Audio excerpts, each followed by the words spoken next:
नमस्कार, मैं नैन्सी चोपड़ा आप सभी का हमारे ईएनटी चैनल में स्वागत करती हूँ। और हर बार की तरह आपके सवालों को मैं फिर से डॉक्टर अजय जैन के पास लेकर आई हूँ, जिसका वो जवाब देंगे।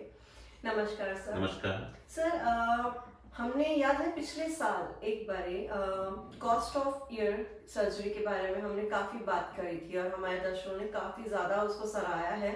काफी सवाल भी उन्होंने उसके ऊपर उठाए हैं और वही सवाल मैं आपसे दोबारा करना चाहती हूँ। मगर उससे पहले एक बहुत दिलचस्प क्वेश्चन हमेशा मेरे दर्शक ये पूछते हैं कि क्या ये जो सर्जरी है, जो कान की सर्जरी है, क्या आप खुद करते हैं? एक्चुअली जितने भी केसेस होते हैं मैं अपने केसेस अपने आप करता हूँ। अगर मेरे को लगता है कि वो केस मैं नहीं कर सकता तो मैं फेथफुली जो बेस्ट कर रहा है उस फील्ड में वहाँ रेफर कर देता हूँ। बट अपने केसेस अगर मैं एडमिट करता हूँ तो मैं खुद ही ऑपरेट करता हूँ। ये जानकर मेरे ख्याल से हमारे काफी दर्शकों को राहत मिली होगी, क्योंकि जो एक बॉन्ड, एक ट्रस्ट आपके साथ बन चुका है उनका, तो उनको ये सुन के अच्छा लगा होगा कि आप अपने ऑपरेशंस, अपने पेशेंट्स के ऑपरेशंस आप खुद करते हैं।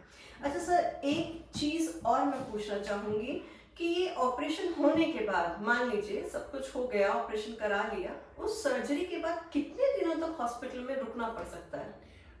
ज़्यादातर केसेस में अगर पेशेंट यंग है, फिट है तो हम सेम डे भी डिस्चार्ज कर देते हैं। पर चूंकि ज़्यादातर केसेस इंश्योरेंस के होते हैं तो उसमें एक कंडीशन होती है कि 24 घंटे हॉस्पिटल स्टे जरूरी होता है, तो हम उनको नेक्स्ट डे डिस्चार्ज कर देते हैं। अगर कोई पेशेंट ज़्यादा सिक होता है, ऑपरेशन के बाद कुछ वॉमिट जैसी सेंसेशन होती है, तो हम उसे एक दिन रख लेते हैं, या अगर शुगर कंट्रोल नहीं है, बीपी कंट्रोल नहीं है तो एक दिन रख लेते हैं। अच्छा सर, ये जो हम बार बार कहते हैं कान का ऑपरेशन, कान का ऑपरेशन, तो क्या कान के सारे ऑपरेशन एक जैसे ही होते हैं या अलग अलग कैटेगरीज हैं इसमें? कान के ऑपरेशन कई तरह के होते हैं। अगर आप सिर्फ बहुत सिंपल सा ऑपरेशन की बात करो जिसे हम मिरिंगोप्लास्टी बोलते हैं, उसमें सिर्फ हम कान का पर्दा लगाते हैं। अगर आप मिरिंगोप्लास्टी के साथ साथ कान में जो 3 हड्डियां होती हैं वो सब एग्जामिन करो और मिडल ईयर में से आप बीमारी निकालो तो उसे हम टिम्पैनोप्लास्टी कहते हैं। इसकी भी 3 अलग अलग टाइप होती है डिपेंडिंग ऑन कि आप वो ऑस्कुलर वर्क है वो कितना एक्सटेंसिव है। और अगर आप इसमें मेस्टॉइड, एक बोन होती है कान में जो मधुमक्खी के छत्ते की तरह खिली हुई होती है, उसमें सेल्स होते हैं और वो मिडिल ईयर से कनेक्टेड होते हैं, जैसा आप इस डायग्राम में देख रहे होंगे। तो अगर आप साथ में मेस्टॉइड को भी ड्रिल करो तो वो मेस्टोडेक्टमी कहलाता है।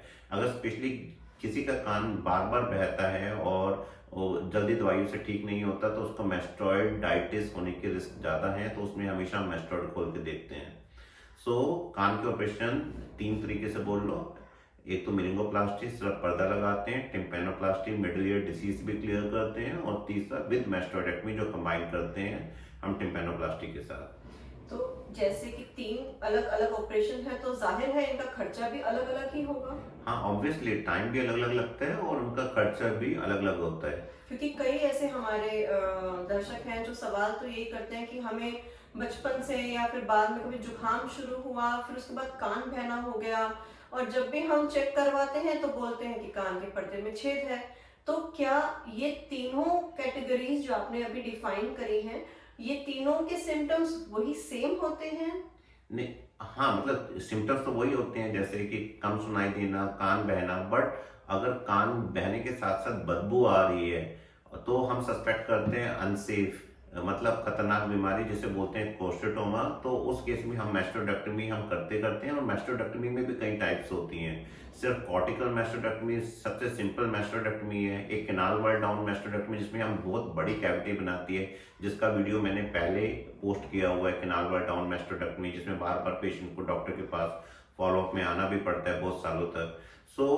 इसकी भी डिफरेंट टाइप्स है। मोटा मोटा आप ये समझ लीजिए कि जो ऑपरेशंस हैं, टिम्पैनोप्लास्टी, मेस्टोडेक्टमी, इसमें बहुत तरह की वेरिएशंस हैं। वो हर केस अलग होता है, तो डॉक्टर देख के ही कमेंट करेगा आपको।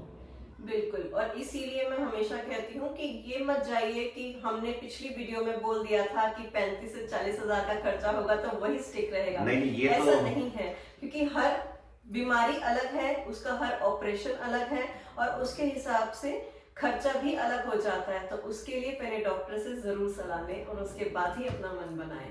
अच्छा डॉक्टर, इतना सब कुछ आपने बताया है, तो ये भी बताइए कि जब खर्चा इतना अलग अलग आता है तो तो हम जब आते हैं, हमारे देश विदेश से भी बातें होती हैं या अलग अलग स्टेट्स ऑफ इंडिया से भी कॉल्स आते हैं, तो उनको नॉर्मली इसी चीज की कंफ्यूजन रहती है कि किस टर्म से हम इसको आगे डिफाइन कर सकते हैं, इस खर्चे को, स्पेशली जो मोटा हमारा सर्जरी का खर्चा होता है। बेसिकली हर कोई एक लमसम अमाउंट जानना चाहता है जी। और ये लमसम अमाउंट देना बहुत मुश्किल होता है, बट हम उनको रेंज दे देते हैं। जैसे हम बोल देते हैं कि मैं देख के ही बताऊंगा कि क्या बीमारी है, उसके लिए कौन सा ऑपरेशन डिफाइन करना है। बट अगर बहुत सिंपल सा ऑपरेशन हुआ तो जनरल वार्ड में 1 दिन का स्टे में 30 से 40 कोट कर देता हूँ। बट सेम पेशेंट्स जब वो सेम ऑपरेशन और वो वीआईपी रूम या डिलक्स रूम में ठहरते हैं तो खर्चा लगभग डबल हो जाता है। और इसी तरह एक्सटेंट ऑफ सर्जरी बढ़ने से भी खर्चा बढ़ता रहता है। तो अगर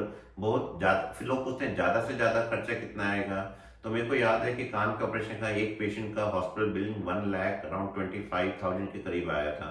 तो मैं बोल देता हूँ कि लगभग 80,000 1 लाख मैक्सिमम खर्चा होगा। बट अगेन सब कुछ डिपेंड करता है कौन सी बीमारी है और पेशेंट किस रूम कैटेगरी के लिए एंटाइटल्ड है। बिल्कुल बिल्कुल। और क्या अगर इस हमें कम खर्चे के हिसाब से जाना चाहे तो क्या ये रिलायबल है कि हम गवर्नमेंट हॉस्पिटल में भी वो अपना खर्चा करवा सके? आई मीन उसके हिसाब से कुछ है? आपको जहाँ कंफर्टेबल लगता है वहाँ आप ऑपरेशन कराइए। और ऐसा नहीं है, गवर्नमेंट हॉस्पिटल्स में भी अच्छा काम हो रहा है, स्पेशली जो मेडिकल कॉलेजेस हैं या टीचिंग हॉस्पिटल हैं।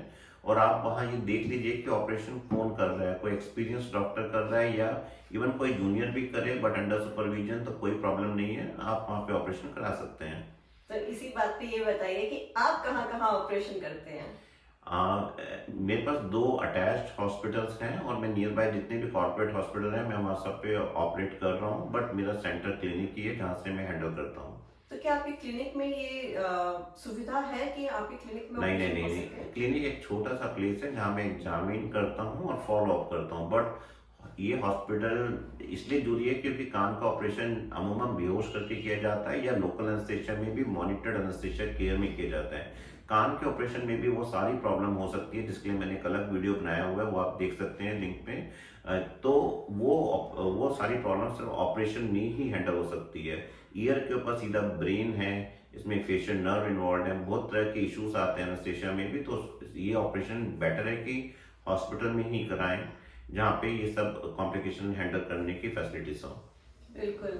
अच्छा सर, ये बताइए कि इस खर्चे से पहले या ऑपरेशन से पहले हमारा और क्या क्या जो हिडन खर्चे हैं वो क्या क्या हो सकते हैं, या फिर इन्वेस्टिगेशन खर्चा जिसे बोला जाता है वो कितना पड़ जाता है? जो ऑपरेशन से पहले सुनाई की जांच मस्ट है, जो 500 to 1000 रुपीज में हो जाती है।